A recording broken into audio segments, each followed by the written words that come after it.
I really want to thank Lorraine and her associates for making this possible. It was something that didn't look like it was going to happen until maybe next year. And so Lorraine has been very gracious, and I much appreciate it, including the long ride from the airports. And I'm going to assume that everybody here knows something about Billy Meier. And one way or the other, you may think the case is real, you may think it's a hoax, what have you.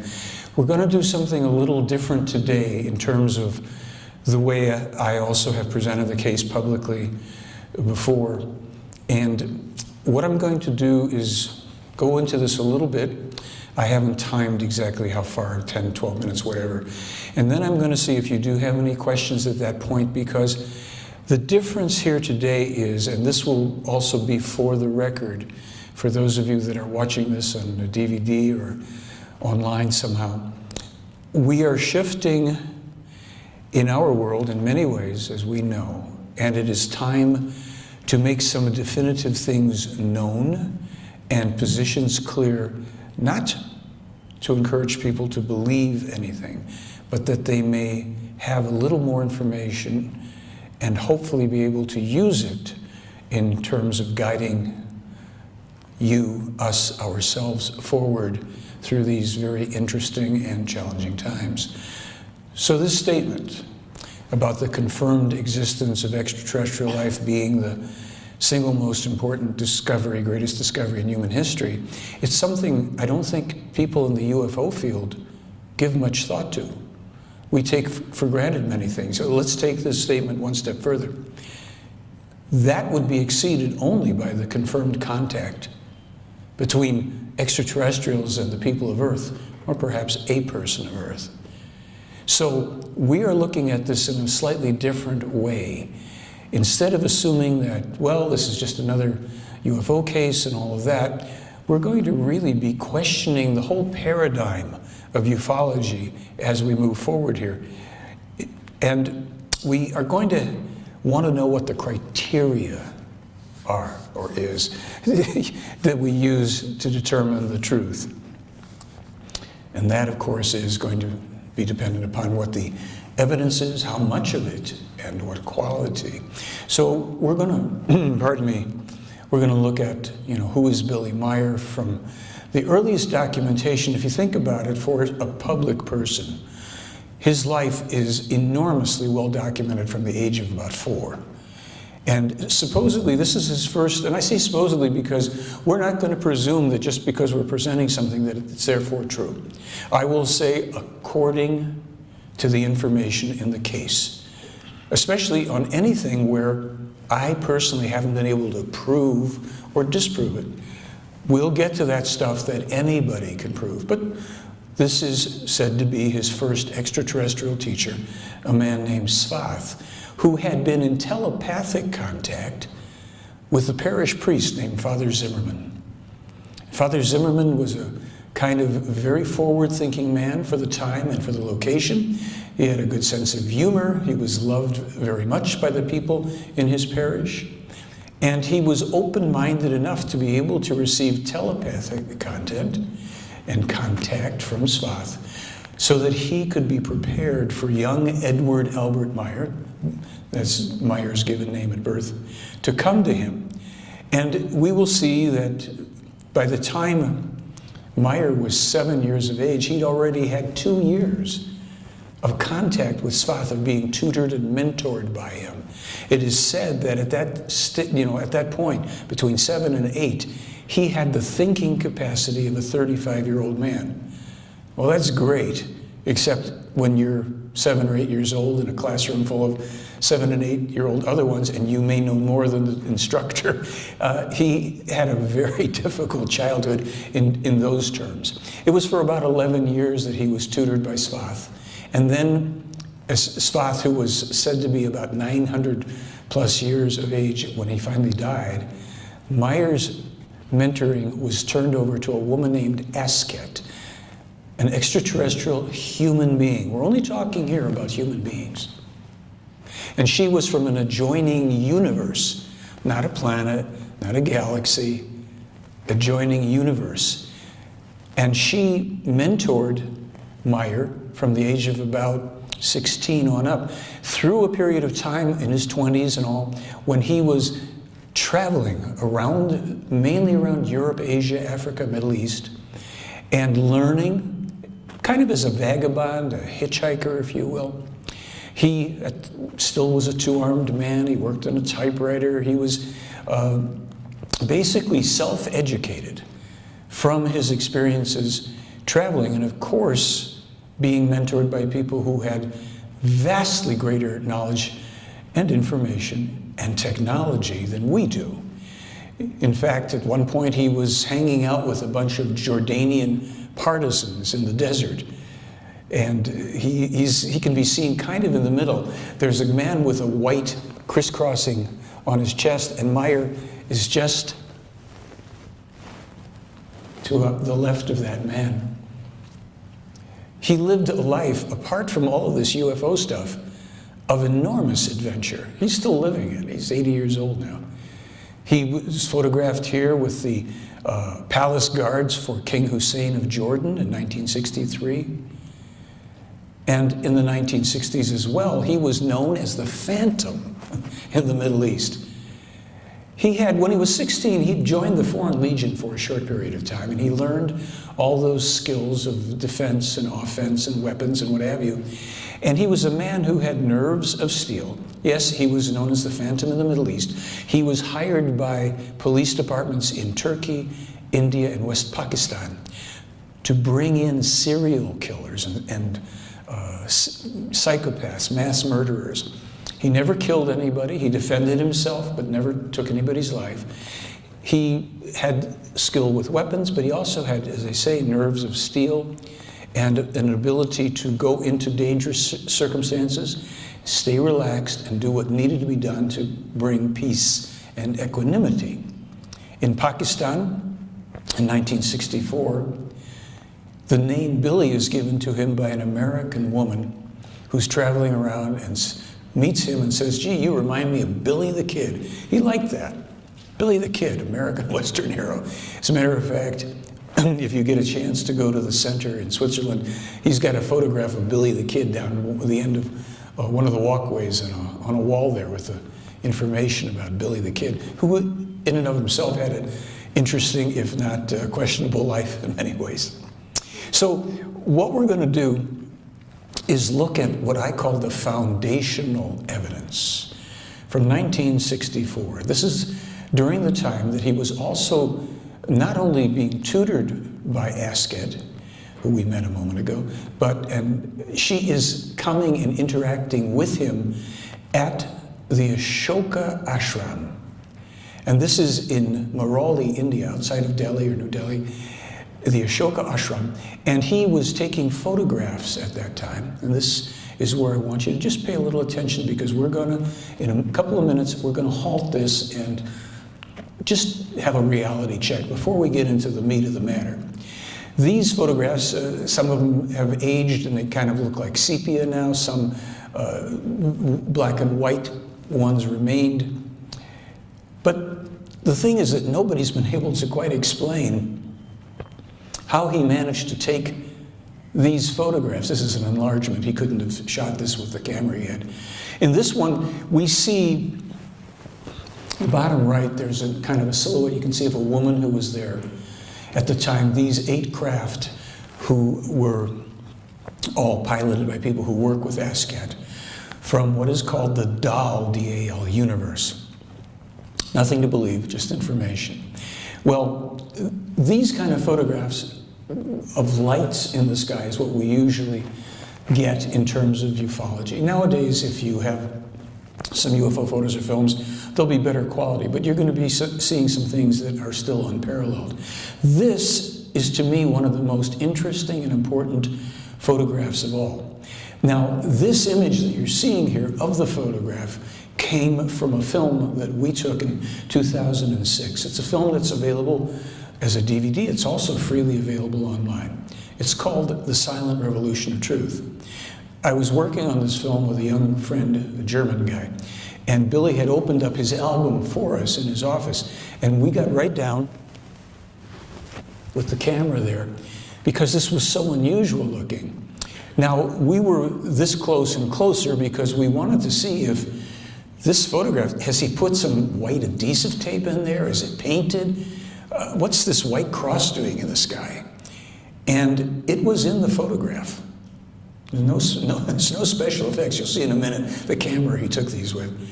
This white cross is in the sky, and you can see a figure of a person sitting on the ground. That's Billy. Behind him is one of the spires from the Ashoka ashram. And there is great significance, in my opinion, to this photograph. This is a hologram, we're told, that Asked generated with her ship. Now, of course, somebody else is taking this photograph. We don't know who that was. Haven't found that out yet. But he took this photograph, all of those that you've just seen, and about 69 more, with this Kodak Bellows type camera.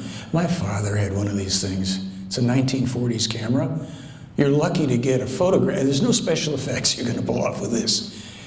Now, add to that in 1964, Meier is interviewed in a newspaper that at the time had already existed for over 100 years. It wasn't a tabloid, it was a very reputable newspaper, and the reporter who interviewed him was a highly respected journalist, award-winning man, all that stuff. And while we can't make out the text here, unfortunately, what we do have, and it's available on my website where you can zoom in on it, the reporter is talking about meeting with this young Edward Albert Meier, who's telling him that he's met with extraterrestrials all his life, and the reporter says that he's looking at 80 photographs of UFOs. 80 photographs of UFOs. We have 11 that have survived. And in there he says, he describes a couple we have, and he says, and there's one with a illuminated cross in the sky. So we know that was not added after 1964. So we're kind of putting the pieces together. There's more. There's a young woman at the time, a young girl really. Her name is Pobol Cheng, and she's an eyewitness because her grandfather was the head monk. When we catch up with her later, she's already a retired UN diplomat. But as I say, she is there with her grandfather, who's in the center of the photograph, and her brother. And this is about 67 or something, this photograph. And she's just a kid, but she's going to come forward years later. And she's going to kind of risk her privacy to talk about these photographs, to talk about this man, Billy, to talk about the woman, Asked, who used to come into her room at night as she was falling asleep, sometimes would stroke her hair, hum or sing, and she would say, of course, that she would see these craft, as she says in this photograph, once a week, sometimes twice a week. And she'd say, when Asked would come into the room at night, in the morning she would wake up, and she always felt like she knew a little bit more than when she went to sleep that night. She was interviewed again in 2000. She goes to Switzerland also during that time to meet again with Billy. She goes and visits the ashram again. Now, this is someone who had put that part of her life behind her after she grew up. She goes, she studies, she becomes the Cambodian diplomat to the UN for 12 years. She's trusted by her country, obviously. Highly credible person. And then she lets her life, go behind her. But people found out, after finding out about Billy Meier, they're hearing about this Ashoka ashram, and they start to write her. Hence, she feels like she has to come forward and tell what she knows. And basically, we have an interview with her in that film I was telling you about. And she just says, look, I was there, I saw him, he's a good man, an honest man. I used to see the ships and Asked, and here's a woman who has nothing to gain from this. So I'll tell you a short story here. At the beginning of this year, I was contacted on one Saturday morning by a kind of mildly abrasive guy calling me from Thailand. He said his name was Joe. And Joe said, look, I'll just tell you, I'm a retired investigator. And I came upon this Billy Meier case. And I think it might be a hoax, and I just want to know if you're willing to really talk about that. I said, of course. Let's talk about anything you want. I'll do my best to answer. So for about 3 months, we just went back and forth. He would have a question. I would tell him what I could tell him if I knew an answer. And then something went wrong with me. He kind of got a little irritated and disappeared. So about 8 weeks ago from this time, roughly, the phone rings on a Saturday morning, and it's Joe. Hey, Mike, it's Joe. You still willing to talk to me? I said, yes, of course, Joe. What do you want? You know, what can we do here? Let's have some fun. And Joe said, look, I want to tell you my background a little bit. I'm the former top case supervisor for the OSI. That's the U.S. Air Force's Office of Special Investigation. From 67 to 71, I personally supervised over 2,000 investigations, and I've gone back into that 1964 evidence you got there, and I'm going to tell you right now, the Billy Meier case is 100% ironclad, authentic, and I would take on anybody that wants to argue with you about it. I'm going, well, Joe, that's very nice. What did he? He said, look, how does a guy in 1964 traveling around India on his own, a vagabond, essentially, with very little money and an old-fashioned camera, take 80 UFO? Where does he get them? Is somebody selling him UFO photographs? How could that happen? He says, look, you don't just keep marching through this case and take everybody from 1975 on and this and that, unless they can answer this credibly. Your job is over. This case is authentic. And you've got to answer those questions. Pobal Cheng, why would she come forward, risk her privacy? How could this happen? He said, look, I tried to put a little piece of paper into any space in this that I could. I'm trained to do that. I did it over and over. I would sit with people. I could read their tells if they were lying. I went online and I watched all the interviews of Billy Meier. He's an honest man. He didn't lie about a darn thing. And he said, I don't know why the world doesn't know about this. And I said, it's because it's real, Joe, in my opinion. That's why the world doesn't know about it.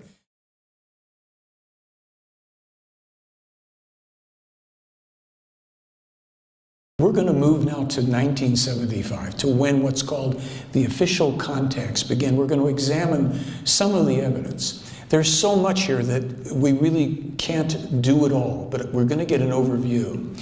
After Asket had mentored Billy Meier, for those 11 years that trust was going on, he began to have what are known as the official contacts in 1975, starting on January 28th, again with a woman named Semyaze. Now, I'm going to toss something out here simply because in this neighborhood, people may be very curious. And let's be blunt about it. Well, are the only people that this guy's supposedly meeting with blonde, blue-eyed women and old guys with gray hair? No.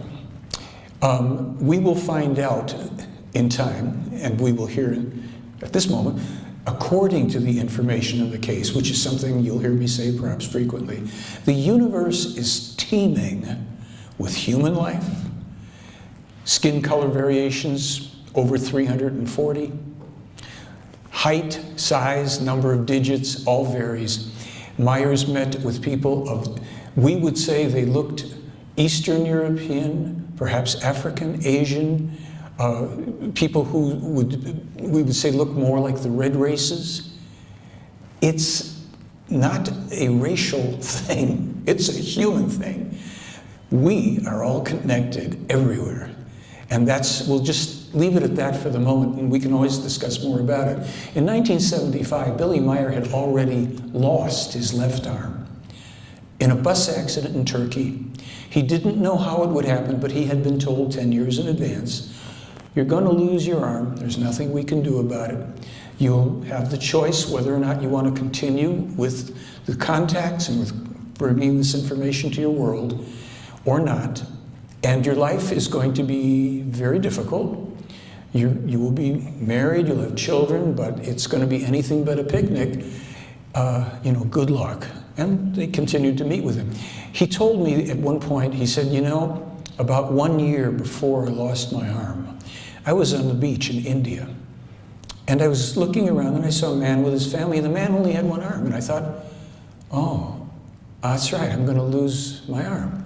And he said, I pushed it to the back of my mind. He has an interesting ability to do that because he knows many things about his own life and other things that will happen that he can't allow to be affecting him and throwing him off his path, especially and including if they pertain to his own life and the dramas that would happen there. Now, Semyaze has a father whose name is Ptah, and Ptah is the leader of this, we'll just say it once, alleged race of extraterrestrial human beings called the Pleiadian. The term Pleiadian, which many people may have heard, was coined by these people in 1975. And when Meier said, why do you want me to refer to you as Pleiadians? There's no such thing. And they said, well, we know that, but after you, Billy, start bringing your information and your evidence to the world, people are going to claim to be meeting with Pleiadians, channeling Pleiadians, having Pleiadian boyfriends and girlfriends and going. There's no life in the Pleiades. So just until we tell you to go ahead and reveal that we simply called the Pleiadian, let people do that, because they will then identify themselves as not being truthful. Whether it's intentional or they simply have a belief, this will kind of change things. All right. So there's another man named Quetzal. Not to be confused with Quetzalcoatl from the South American or Central South American histories and mythologies.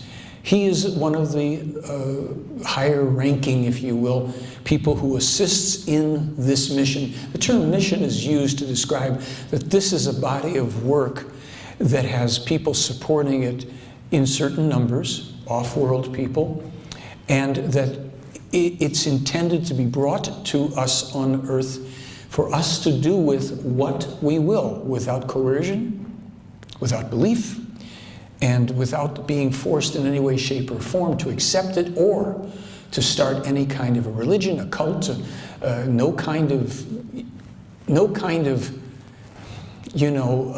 this is a special thing that you can belong to idea.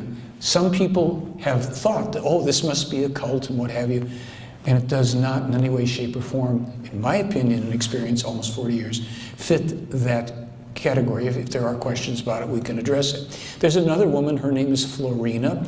Among many, drawings were done of these people with their cooperation, not sitting for portraits with anybody, but impulsed to someone who was sitting there and working off of a basic drawing that they provided and then working to correct it a little bit. So let's start with the 75 stuff on. We saw the early 64 UFO photos, some discs, some lights in the sky, and now we come to this quality. This photograph and the photographs connected to this period of time are unparalleled in all of ufology. This photograph Billy took from a little distance. You can see that the branches in the foreground are blurred because his camera was focused on the distance. This is not a small tree with a model. You can see the reflection of trees and clouds and what have you. And what they did is they moved the craft around the tree for him. He zoomed in on this one. He now has a 35mm camera taking these photos. So when people want to tell you about UFOs from outer space and all of that, and they show you pictures of lights in the sky, you can go, well, what about this, 1975, pre-computer era, pre-digital, we're back here, Billy Meier's UFO photos. Oh, it's a hoax, it's a small model with, no. Here's 3 of the craft at one time. This is a still from a film clip. We have the film as well online. And these objects are all kind of pulsing like this. The smaller ones, I think, are rotating. They disappear at a certain point, and only the one in the center is left. Then Meier was on board one of the discs and took this photograph over Switzerland with a disc close in the foreground. Another one behind it. Broad daylight, no trick photography.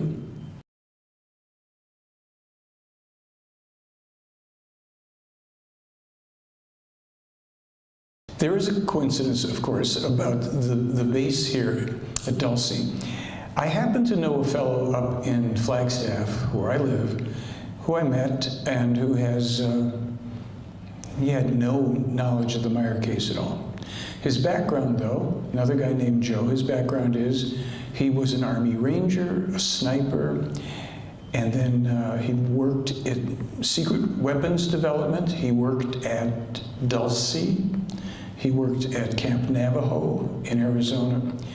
And he was telling me that one day, I think it was here at Dulce, he said he was observing craft doing some really unusual thing at the base, different things, and he asked the guy next to him, he said, what are those? The guy said, oh, those are drones.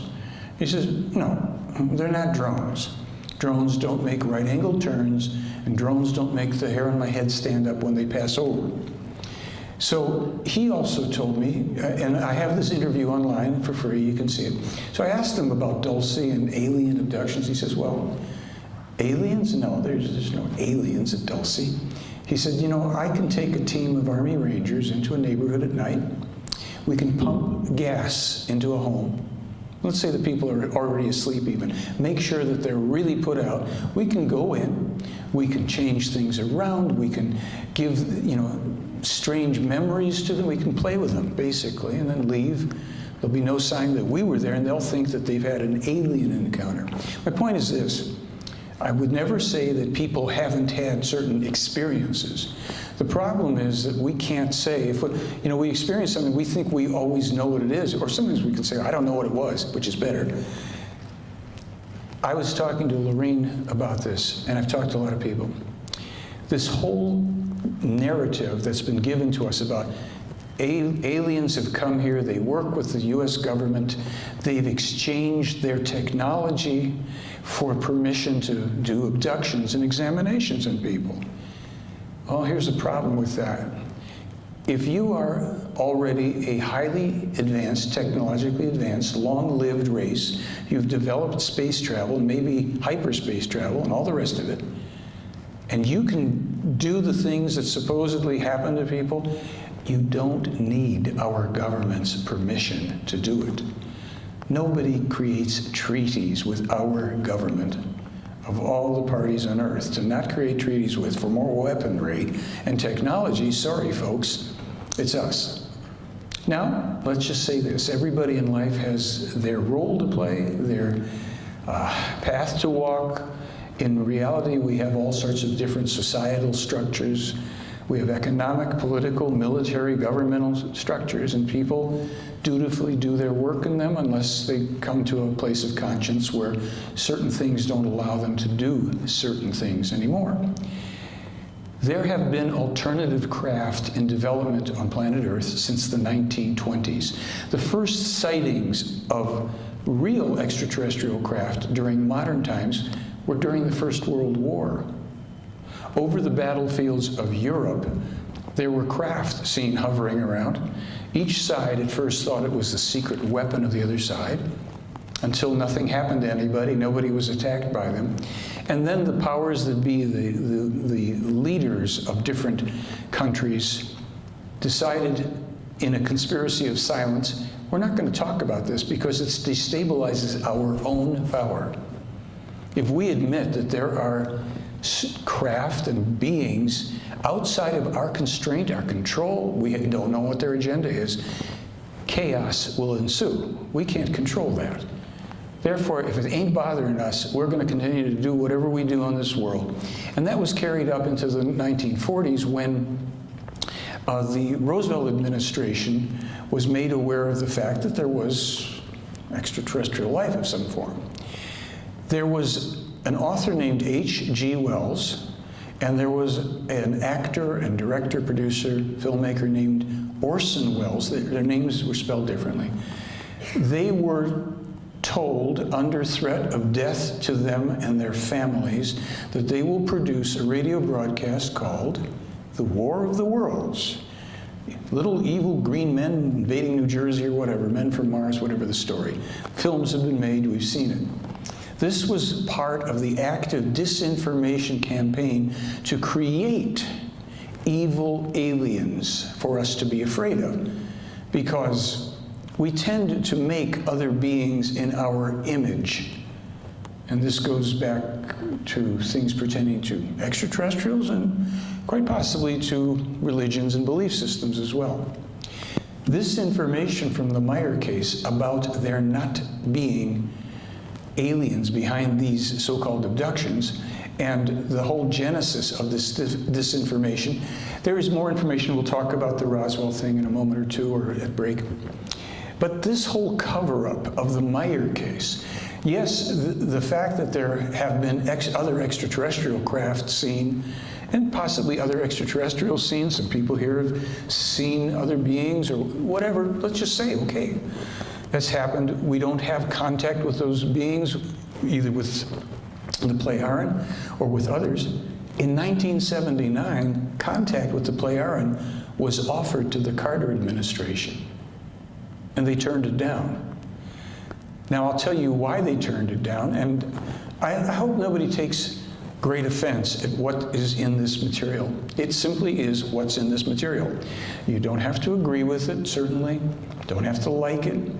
Don't have to believe it. But the letter that was passed from Billy Meier through Lee Elders, one of the investigators who also was connected to the CIA, was passed into the Carter administration, and it told Carter that they could have contact, to start contact with the Plejaren. This was intended to help us bring the world into peace. They would have worked with us. But they unfortunately did not understand us very well, really. When I read that letter, I said, Billy, what were these people thinking?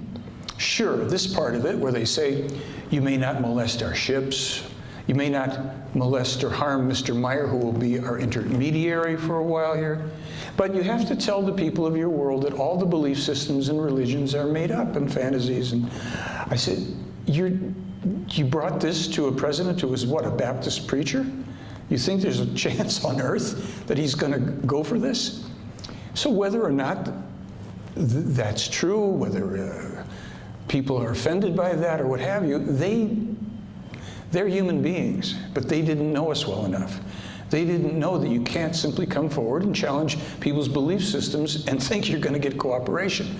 And that is to this day the same thing. Now, the real enemies of the truth of the contacts are in secret military and paramilitary financial groups, because it's all about control on this planet. It's not about evil aliens controlling us. Yeah, in the distant future, we're going to run into some nasty types, but that's not our problem now. This disinformation, it's to create fear among people. And so this will serve the weapons industry. You know, we pour trillions of dollars into weapons. And we think it's an insult when people say, why don't we have a real working healthcare program for people to be healthy and live longer? No, we've got to protect ourselves from each other and evil aliens. So this agenda, unfortunately, of covering up the truth of real contacts is forwarded by groups like these. And yes, it includes MUFON, and it includes exopolitics and the so-called Disclosure Project and SETI. And I have been in contact, tried to be, with all of these people to get them to look at the Meier material, to even debate it. They will not go near it because this is distraction and disinformation. Now, Roswell was a real event. It's one of about 8 or 9 actual crashes and retrievals of disks. The beings that were found at Roswell, we are told in the Meier material, were androids, robotic android beings, very advanced technology where they can function in a certain independence like living, human beings would, but they are androids, artificial intelligence. So that was made into a whole other thing. I first heard about Roswell about 1957. I'm in high school.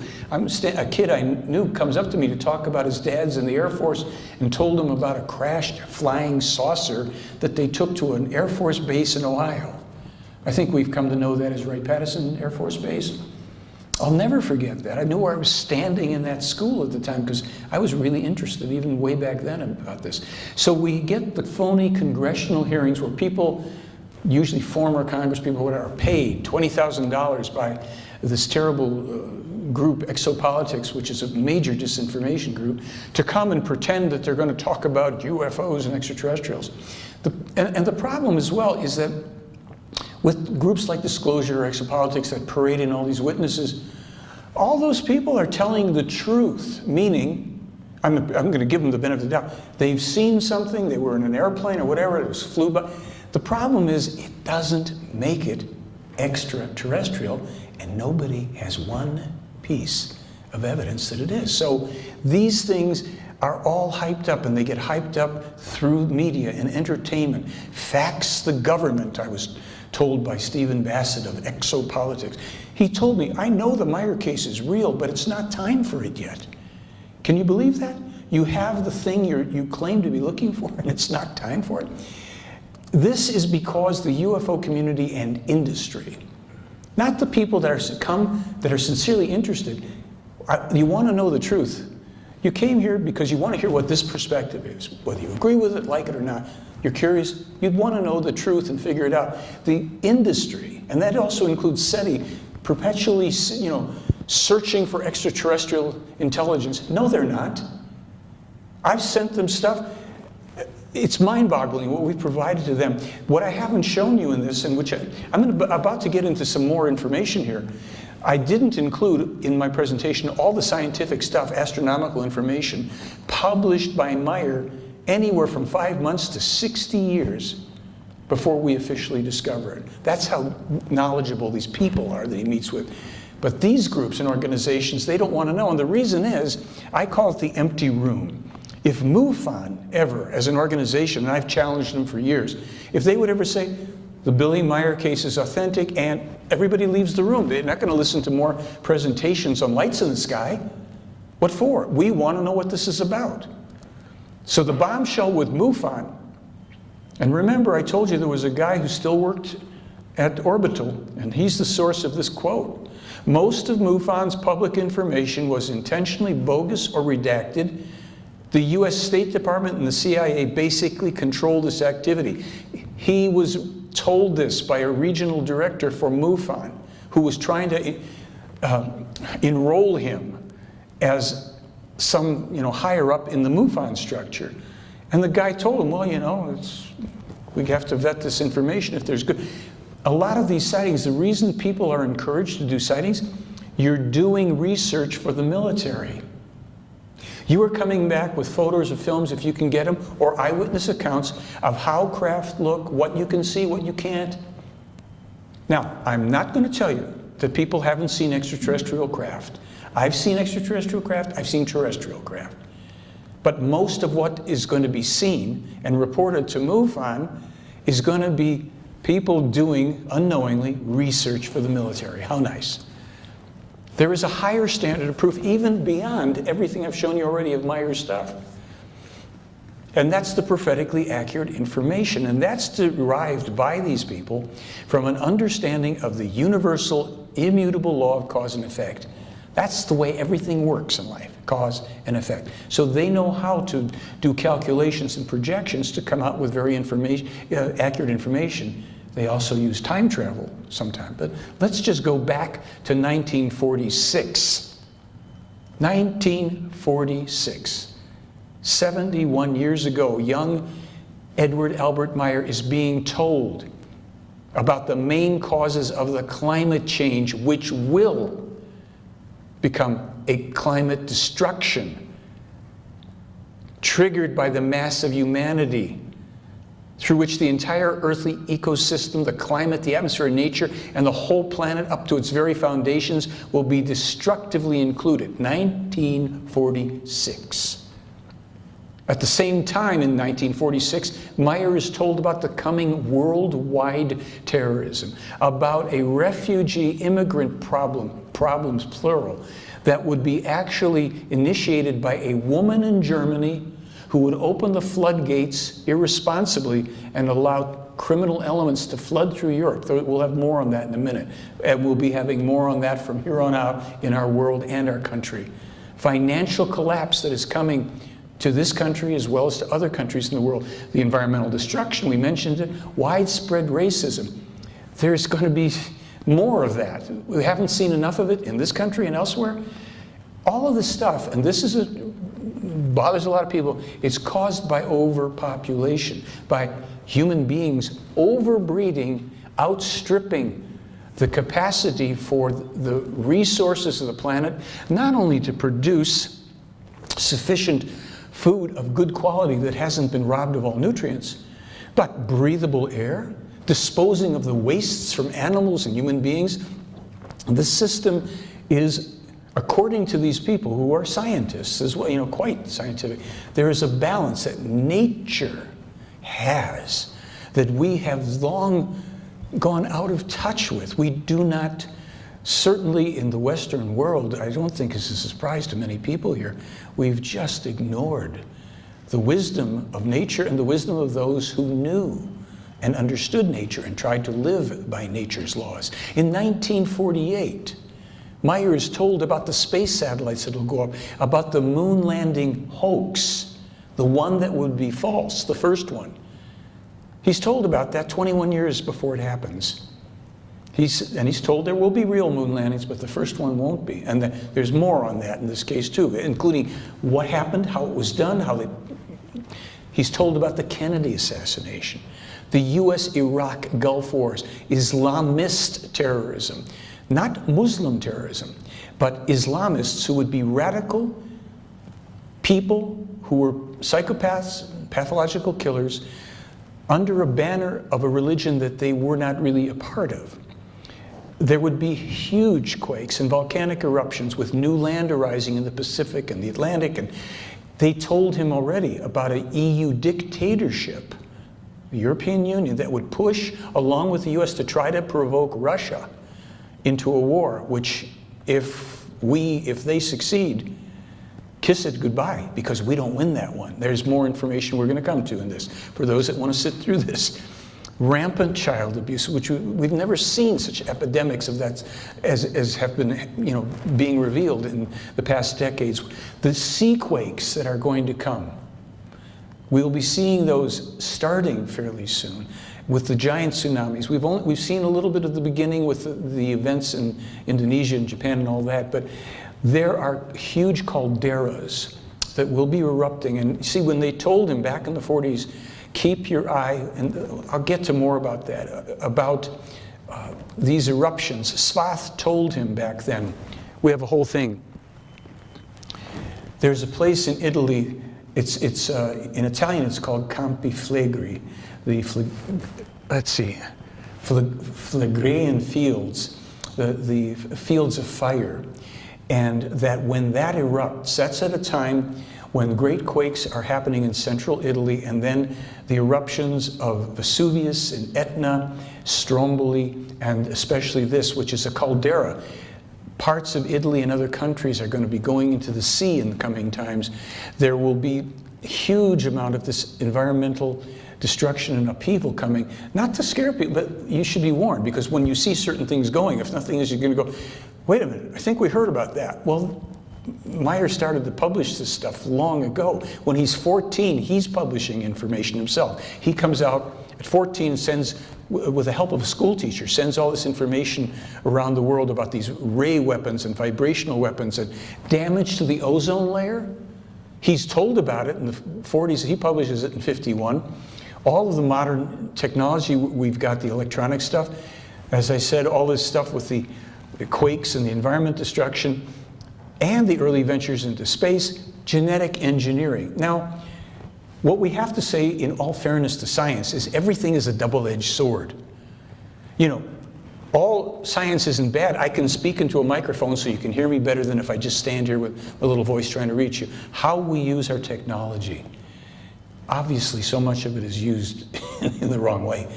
Okay, we're here, it's now, and we got to, you know, get through all this stuff. In 1951, he's publishing the warnings he's been getting from Svath now. I've highlighted that word storms, flooding rains, and as well as the ozone layer. Look at these hurricanes coming through of almost unprecedented magnitude, and we haven't seen anything yet. We're seeing the beginning. Unnatural climate change. That's because of human behavior. Climate change is natural. global warmings, coolings take place, but it's now 75% man-made from all of the misuse of technology.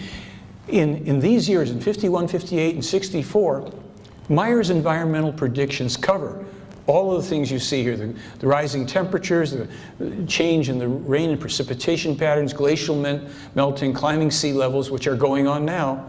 I think those of us who've been living in coastal areas or visiting coastal places, and I've got a friend who's a diver, he's been sending me photographs in different places, sea levels rising.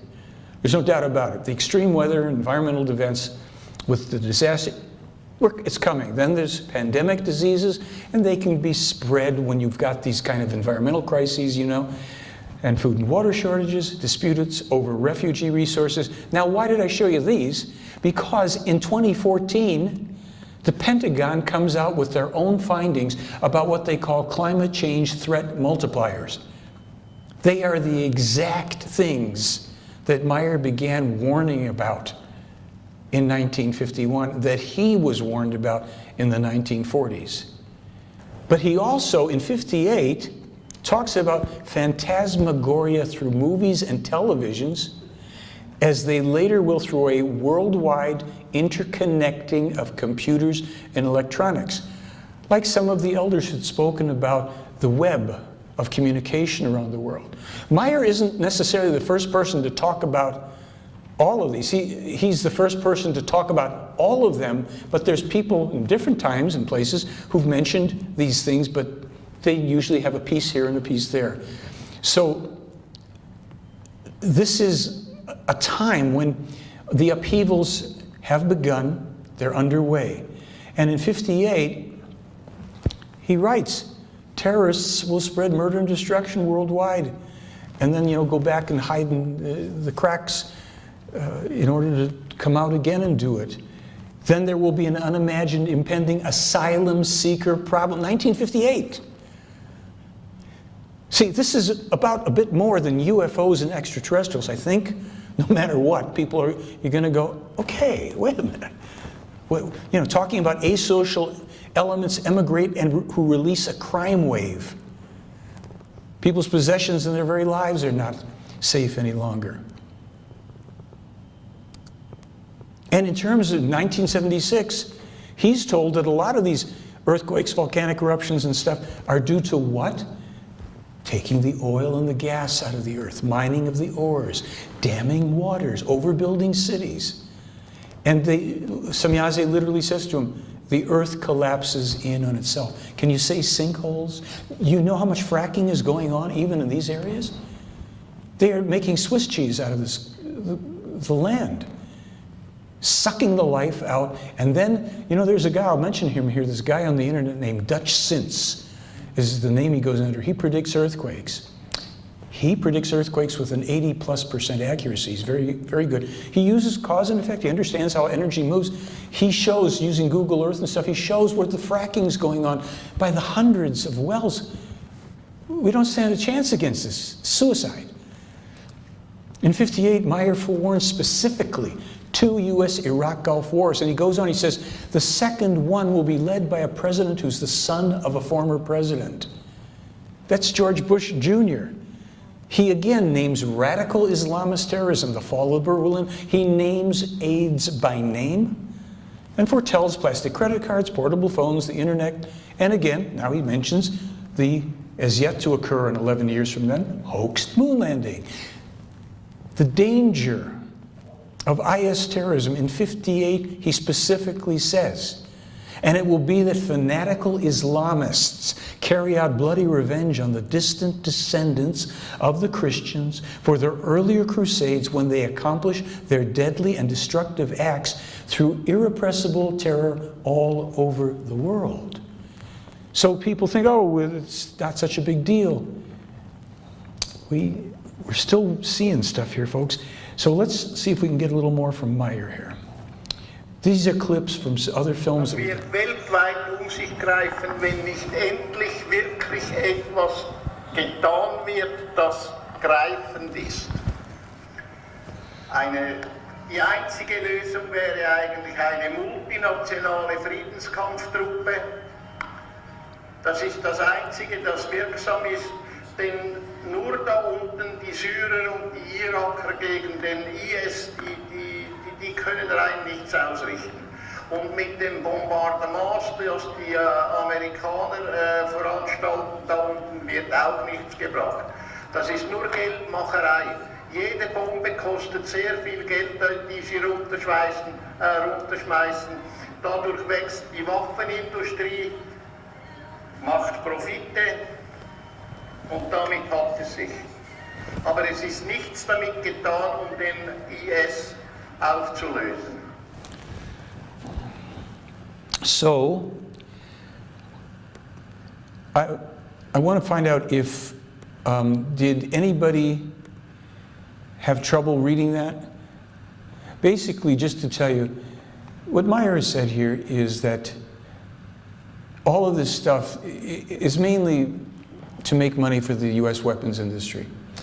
The bombings and what have you, that there must be a true worldwide global, it's called a combat peace force, drawn equally from all the countries that go in whenever there's a terrorism, an uprising, a war about to start, high criminal activity. They go in and they confront and they say, you need to surrender. And if they surrender, they're taken, they're tried. They don't hang people. They remove people permanently for the rest of their lives to a remote place, not in a little animal cage, but like on an island or something where they're given the basic provisions to fend for themselves, take care of themselves, grow their food, what have you. But they don't kill people off because they want people to struggle with their own conscience, to evolve enough in a given lifetime so that, and this ties into something about reincarnation we may be able to get into. Basically, we are not doing it right because the US wants to be, the ruler of all these things and doesn't want to cooperate with other countries. So we are not really dealing with the IS in the most effective way. That's unfortunate. So let's just see if we can get this one to go. This is more about the terrorism. Der Terrorismus greift weltweit sich mit dem IS, genauso wie mit Al-Qaida. Nur noch viel schlimmer. Wir haben noch nie seit Menschengedenken haben wir noch nie einen solchen Terrorismus gehabt mit so derartiger Morderei und Zerstörung, wie es der IS macht. Es hat es in dieser Beziehung noch niemals in diesem Rahmen gegeben. So, in case you didn't get a chance to hear that fully, we are underestimating just how much evil and destruction the IS, Islamic State, or ISIS, is capable of and will do. Although, since we recorded that a couple years ago, I think the world has already seen also that this is an unprecedented situation, and we must have real leadership to deal with it. Now, in 1987, the Hanok prophecies were published, first in German, later on, around 2000 and 2002, in English. Hanok is the German name for Enoch, a prophet of old. We don't have generally speaking, the real writing and teaching of Enoch. Things have been changed quite a bit, but the Enoch prophecies, or the Hanok prophecies, have not been changed. They've been in the keeping of the Plejaren for a long time, and they were brought to Meier for publication. They were translated from ancient language into German, and then into modern German, and then into modern English, because certainly some of the things that were mentioned in them, there were countries that weren't known by those names as existing 10,000 years ago when Enoch or Hanok was publishing prophecies. So in 1987, Meier, number 232 here, they talk about an epidemic known as Ebola. Now, an outbreak and an epidemic are different things. We didn't have an Ebola epidemic in 1987. We only had it within the past few years. By the same token, progressing farther into the Hanok prophecies, again, these were on my website in about 2002, they talk about a Russian attack starting against Scandinavia from a place called Arkhangelsk. I didn't even know what that was, so I looked it up. It's like northern Russia, Siberia. 2002, 2004, nothing. In 2012, the Russians moved troops to Arkhangelsk and built a rather significant military base there.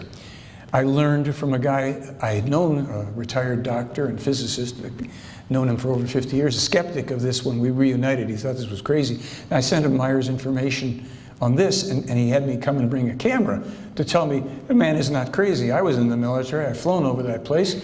If the Russians put troops there, it's very clever. It's under cloud cover. They could easily not only attack Scandinavia, but, as you'll see later in the prophecies, move into Alaska through the US. The fall of France. France will not only be invaded by the aggressors from the outside, but will also be conquered from within.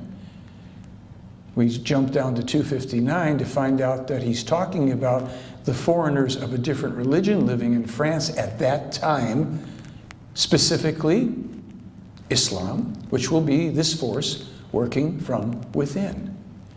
1987. In 2015, I went to an all-day skeptics event at NAU, Northern Arizona University, because I like to hear what people are saying on both pro and con about lots of stuff. There was a couple of professors there who presented who were really good. One was an older guy, Ray Hyman. I think he's a professor at Oregon State. He was about 85 then. And this guy was sharp, and he was very interesting. He was a skeptic, but he also was, he had kind of really gained some understanding of human nature from how people take on beliefs and how interacting with them as a phony psychic, he did that kind of a thing. Very interesting guy. There was another guy, Professor Scott Antes, who was there at NAU, and I wanted to interview him. I got Ray Hyman on video a little bit, but Professor Antes was gone. And a couple months later, I was down at a little coffee shop because I'm a songwriter and a singer. I've done that for years, and I went to play some songs. And this guy walks in carrying a guitar case. Gray-haired guy, too, you know. I said, oh, here comes another old folkie. It's Professor Antes. So I waved him to sit over at the table, and I said, hey, you know, I caught you at that skeptics event, and I've got something I'm involved with. I'd like you to look at. Well, you know, as I said, I'm a tough nut to crack. I tell my students, you don't leave your beliefs at home, don't bring me. I said, I got it, I got it. Would you look at information if I send it to you? And he said, yeah, okay, send it to me. So for about 4 months, I sent him this information, and we went back and forth. We started to have lunch together regularly. And then one day at lunch, he said, listen, you've got to come and present in my classroom. He's a professor, he recently retired, but he was a professor of anthropology, which this isn't exactly, although there's elements in here. There's so much information, covers anthropology as well. But he had me come, and then he had me come, that was in 2015, then I came back in 2016. And then this quote that's up here, right after the November Paris attacks by the Islamist terrorists in France, in Paris, he said to me, we were talking about something in the email, he says, more on this later, but guess what the first thing I said to Laureen was? Laureen's his wife. When we first heard about the Paris bombings, I knew this one was on its way, thanks. I sent him Meier's warnings about the coming Paris attacks. I have them on a DVD from 2004. It's right there, predicting all this stuff. But skeptics know better. Now, we mentioned war with Russia. This is from the prophecies again. The USA will set out against the eastern countries and all their financial, and then will have to defend itself against the eastern intruders. In all, America will play the most decisive role when, in the guise to strive for peace and to fight against terrorism, it invades many countries of the earth. I won't read every line, but you're going to get the gist from the bolded ones. The military politics of the USA will likewise know no limits. Neither will the economic and other political institutions focused on building and operating a world police force. Now here's one that should get you. This is from 1987. In the guise of a so-called peaceful globalization, American politics will aspire to gain absolute control of the world concerning supremacy in economy. 1987. In the guise of a so-called peaceful globalization. And all of this, they say, it points to the possibility the Third World War could develop from it. And another warning about nations here, about people, if the leaders don't take responsibility and the people don't force them to get in the right head, then many nations, great and small, are going to lose their independence and their cultural identity, as has happened in our country, be beaten down because the USA will gain predominance over them and with evil force bring them down under its rule. Many countries at first will go along with it because they're afraid of American aggression and sanctions. But there's a turning away. Finally, many Asian, African, and European states will rise up against the American hegemony because they then get, this is only about exploitation, war.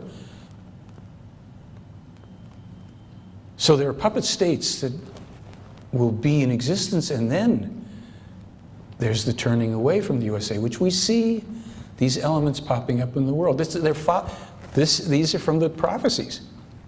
But a great war will hardly be avoidable if the people, the human beings of Earth, don't move towards a better direction, true love, true freedom, true peace, instead of striving only for materialism, worldly treasures, wealth, pleasure. Here's the problem with that.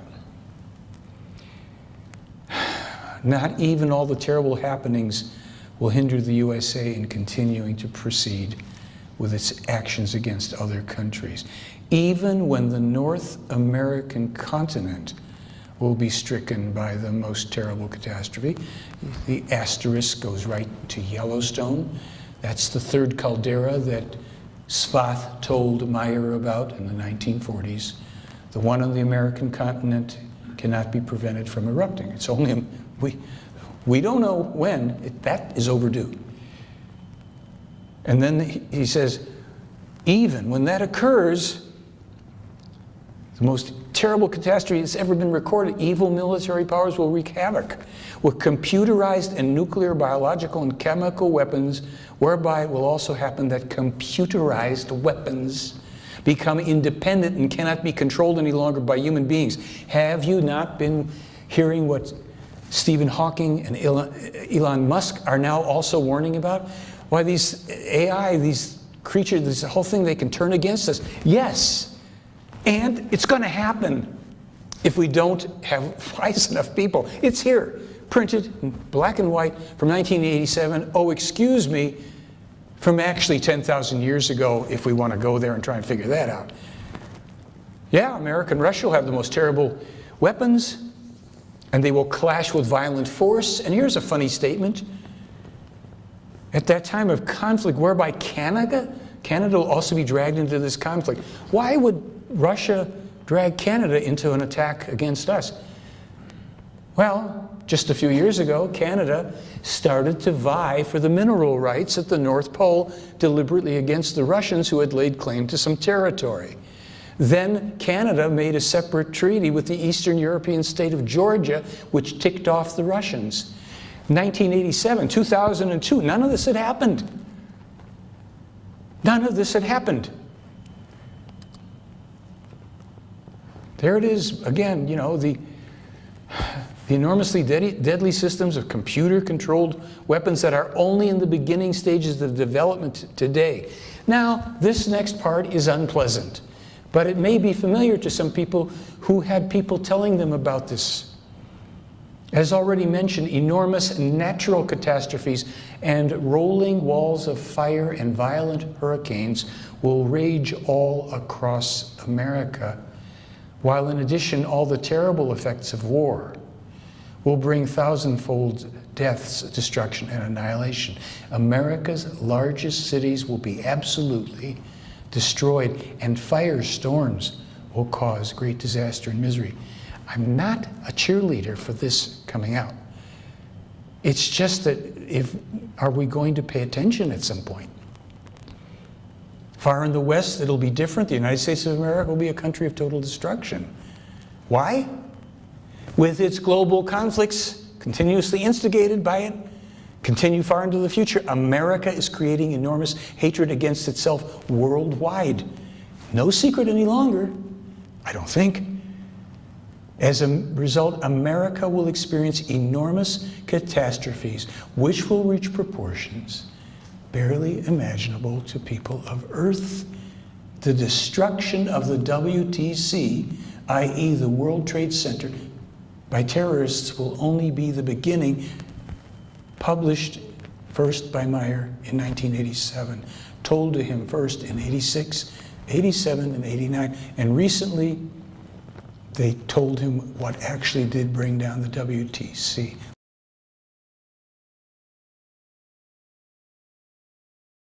After 2020, Meier was told this in 1975 and again in 2012. The fate of America after 2020 will depend on who succeeds Obama as president, their advisors, and which internal and external policies they pursue.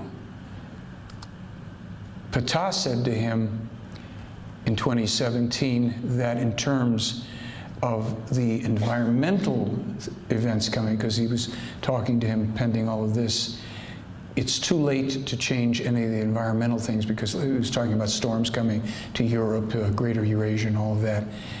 That is now no longer preventable. We get that. And basically, to follow up on the 2020 thing, the superpower USA could come to an end after 2020 if nothing in this country changes for the better by then. Now, that doesn't mean that people have dropped A-bombs all over the place. Superpower USA means United States of America.